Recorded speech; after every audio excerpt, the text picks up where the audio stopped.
2026-yil Qurbon hayiti sanasi aniq bo'ldi. Assalomu alaykum aziz dindoshlar, kirib kelayotgan Qurbon hayiti barchangizga muborak bo'lsin.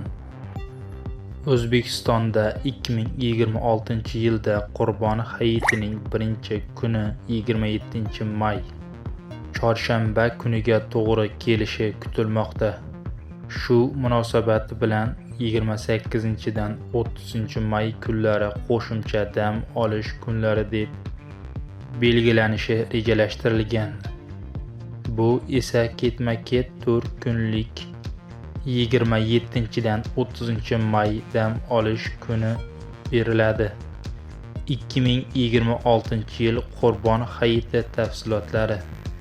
Asosiy bayram kuni 27-may chorshanba kuni, dam olish kunlari 27-may chorshanba, 28-may payshanba, 29-may juma, 30-may shanba kunlari dam olish kuni kutilmoqda.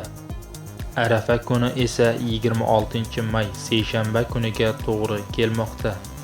Eslatma: diniy bayram kunlari oy taqvimi asosida Saudiya Arabiston hilol kuzatuv kengashi tomonidan tasdiqlanadi va sanalarda bir kunlik farq bo'lishi mumkin. Aziz dindoshlar, videomiz keng tarqalishi uchun videomizga bir donagina like tugmachasini bosib kanalimizga obuna bo'lib qo'yishni unutmang. Bizdan uzoqlashmang. Xayr, salomat bo'ling.